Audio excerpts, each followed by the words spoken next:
Lucille Ball, an American actress famous for I Love Lucy, once said, "Love yourself first and everything else falls into line. You really have to love yourself to get anything done in this world." End quote. When we love and accept ourselves, we start to develop a high self-esteem. For our research project, we started out with the question, in what ways does self-esteem affect close relationships? We have done a lot of research and have learned many things.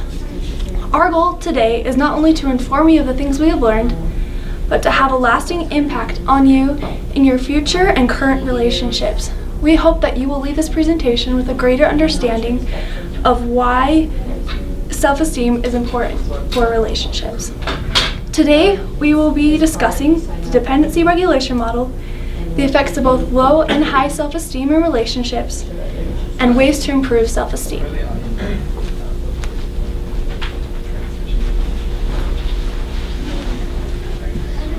On that note, I would like to start off by reviewing the concept of self-esteem. Self-esteem, I feel like all of us understand what self-esteem is on a personal level, but in more concrete terms, Skanglia and Murray, in their research on self-esteem and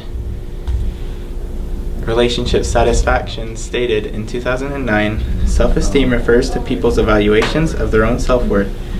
That is, the extent to which they view themselves as good, competent, and decent.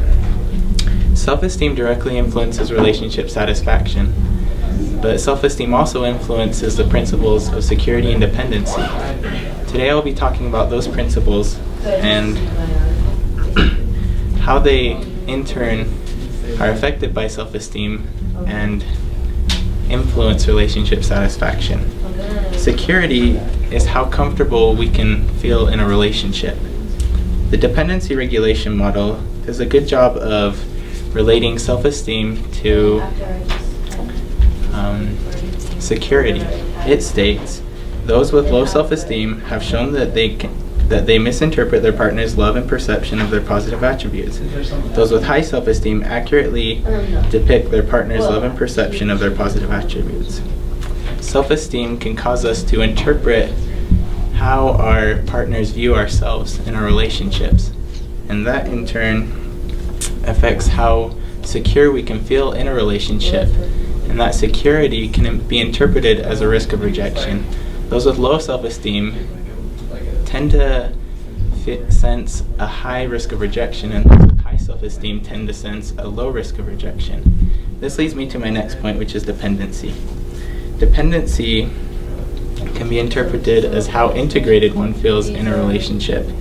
Those that sense a high risk of rejection tend to distance themselves from their partners and become more independent.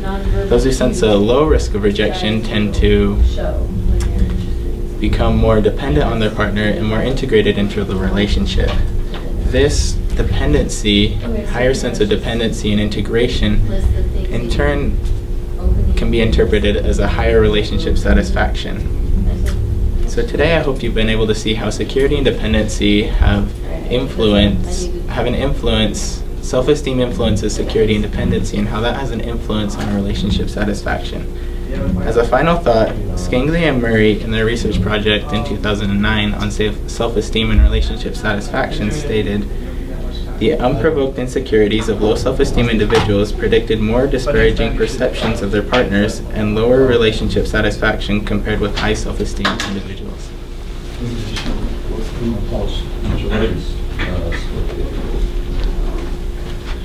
Now that we have learned about the dependency regulation model and dependency and its effects on certain relationships, I want to share with you about how specifically low self-esteem affects relationship quality among individuals. I will share with you about how a person with low self-esteem feels before the relationship is engaged and during the relationship, and a little bit about social exclusion and its influence and effect on relationship quality. First, before the relationship is engaged, a person with low self-esteem may feel like there are some worries that they have about the relationship that they will engage in, like rejection or judgments from the other person, or fear and anxiety. They have a hard time putting themselves in social situations that will challenge their characteristics that they have.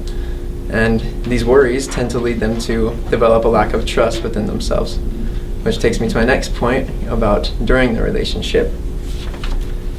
Mark Leary, a professor from West Virginia, stated in 2002 that a person with low self-esteem will rely too heavily on other people and overreacts to both positive and negative relationship events. The people with low self-esteem, while they rely too heavily on others in the relationship, they tend to hope for acceptance and effort from the other person and putting their efforts into the relationship. And rather than putting their efforts in, they back away from the relationship and that responsibility and refuse to learn how to maintain and keep the quality of the relationship. And when the efforts aren't met, this leads me to my third point about social exclusion. This can sometimes be a result of misunderstandings in a relationship from low self-esteem. In 2010, Kei Onada did a study about low self-esteem and exclusion. He discovered that those with low self-esteem experience social pain when they are feeling left out of their relationship or when the effort is not being met by the other individual. And while they rely too much on those efforts, and rather than solving their problems and misunderstandings, they back away from that relationship and future relationships that they could possibly create and benefit from. So we've learned that before the relationship, during the relationship, and after the relationship, low self-esteem can have a big impact on the quality of the relationship.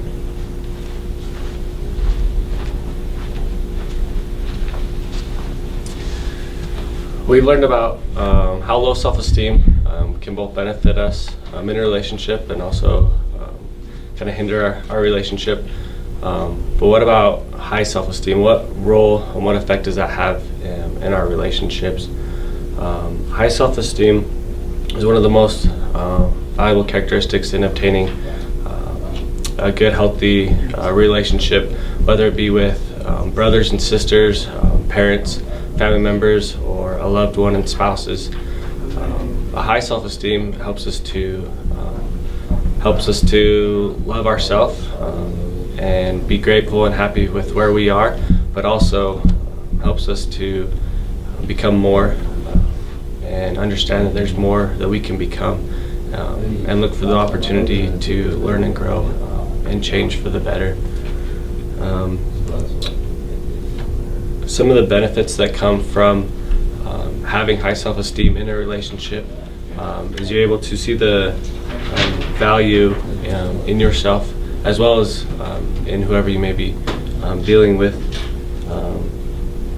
You're able to look for ways to solve problems in a healthy way. You thrive by being a good problem solver, and you also like the person who you have become. A lot of people think of high self-esteem and of it being kind of a negative thing, but high self-esteem is definitely something that everybody should strive for and something that can really benefit in a relationship.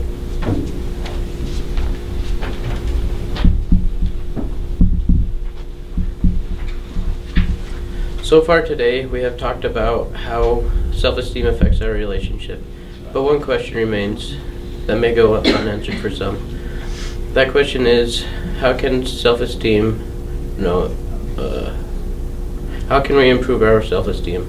The first point, there are many different points, but here's just a few. The first point is through positive self-talk. People tell themselves every day that they are no good. Through days and days of constantly telling yourself this, you may start to believe it. Eventually you'll start to feel like dirt. To combat this, you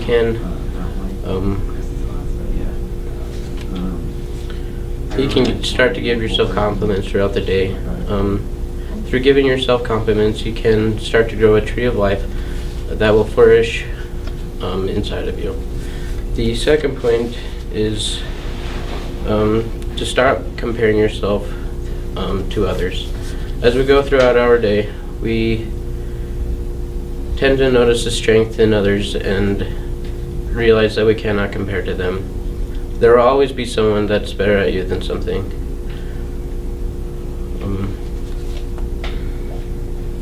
we always naturally see see the negatives inside of us. To help this, we can start to find our strengths and remind ourselves of these every day. The third and final point is to never beat yourself up when you make a mistake. We all make mistakes. It's a part of life. How can we learn if we never make mistakes?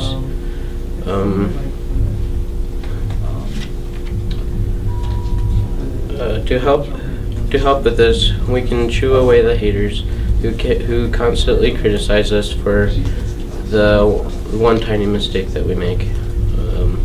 Through these simple steps, you will begin to notice you'll begin to notice your self-esteem rise.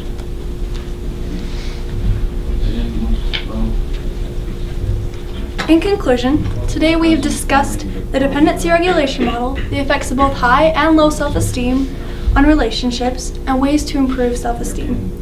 We have learned that self-esteem plays a big part in the happiness and success of relationships. Additionally, we have discovered that as self-esteem increases, relationships become happier and more satisfying. Though we've researched a lot, we realize that there is room for more research. If we were to further our study, we would look for ways to help others improve their own self-esteem, therefore increasing the quality of our relationship with them. Just as Lucille Ball said, we can't do anything well unless we learn how to love ourselves. When we love ourselves, our capacity to love others grows. As we begin to think more highly of ourselves, our relationship quality increases and we become happier people.